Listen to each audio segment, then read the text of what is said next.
Qeveria e ardhshme në Kosovë duhet të ketë prioritet raportet me Shtetet e Bashkuara të Amerikës, thot ish diplomati Avni Spahiu. Spahiu, i cili ka qenë ambasadori i Kosovës në Shtetet e Bashkuara të Amerikës, thot për Kosova Press se institucionet kosovare duhet të angazhojnë kompani të fuqishme lobuese në SBA për qëllim të bashkëpunimit bilateral mes dy vendeve. Ai thot se aktualisht raportet Kosovë-SBA janë të lënduara, mirë po që mund të riparohen.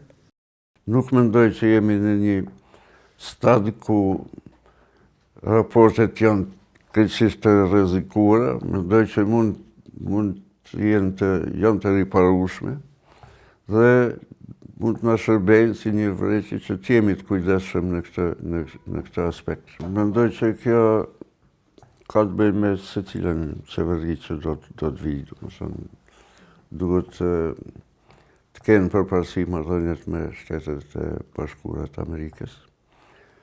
Natyrisht kjo qeveri ekzistuese që ka qenë deri më tani ka disa obligime të cilat pritet që zbatoj apo të vazhdoj procesin deri në fund, që kërkohet një farë lloj vazhdimësie, por edhe çdo qeveri tjetër do të ketë do të ballafaqohet me sfidat me cilat jemi duke u ballafaquar, sidomos në raport me Serbinë, dhe duhet cila parti që vjen në pushtet, çfarë do koalicioni që do të jetë, duhet t'i kushtojnë rëndësi raporteve me Amerikën dhe përmes angazhimit tonë më të madh në Washington, lobimit, vizitave zyrtare e tjera, një politike më proaktive të Ministrisë sonë të jashtme dhe të përfaqësive tona diplomatike,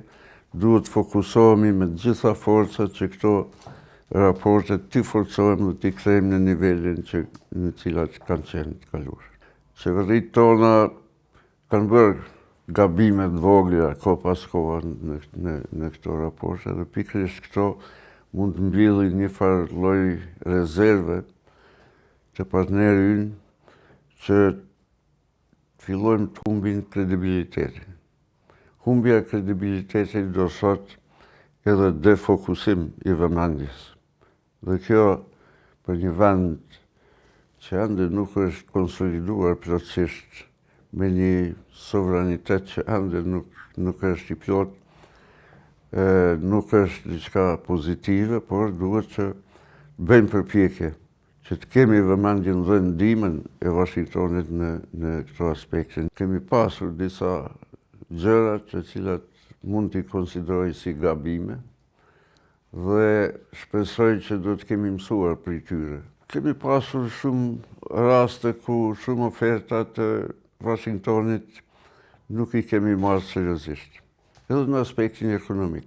Kemi pasur disa raste që në vend që t'i forcojmë raportet edhe ekonomike me Shtetet e Bashkuara të Amerikës, ne kemi ignoruar dhe kemi shuar shansin që të përfitojmë nga ato. Në aspektin politik, sidomos në aspektin në raport me bisedimeve me Serbinë dhe disa lëvizjeve që kemi bërë, nuk kanë qenë plotësisht në koordinim me partnerin tonë kryesor.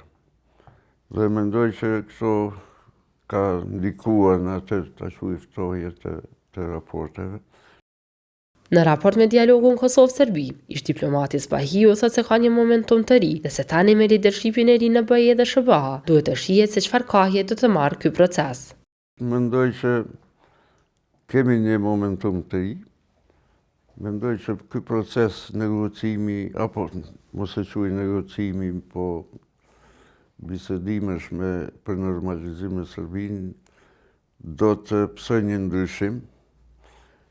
Tani do të shohim se cilat do të jenë kahjet që do të marrë, por çështjet që deri më tani janë propaguar apo kanë qenë në agjendë do të mund të ndryshojnë.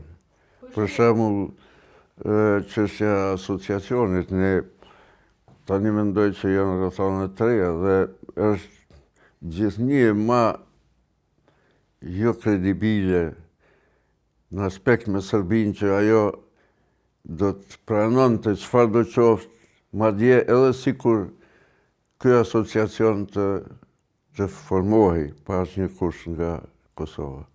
Më thënë, nuk mund të pranojmë diçka i cili shoqërohet me paqartësi dhe me refuzim kategorik të pavarësisë dhe shtetësisë të Kosovës. Çështja e asociacionit në këtë moment duhet të pushoj. Nuk mendoj që tani Kosova do duhej në mënyrë unilaterale ta themeloj këtë pa asnjë garancë, as nga bashkia ndërkombëtare, por as nga ana e Serbisë. Për të pasur sukses në arenën ndërkombëtare dhe fuqisim të shtetësisë së Kosovës, Spahiu thotë se Kosovës i duhet një qeveri stabile pas zgjedhjeve të nënshkurtit. Është vështirë, siç po shohim, domethënë do të ketë problem në atë aspekt.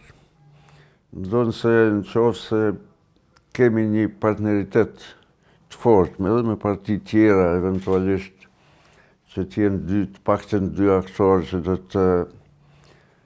do të krijonin një shumicë dhe një qeveri të fortë, kjo do t'ishte zgjidhja më e mirë. Përndryshe, një qeveri e dobët nuk premton shumë dhe mund të paraqes problem në të ardhmen.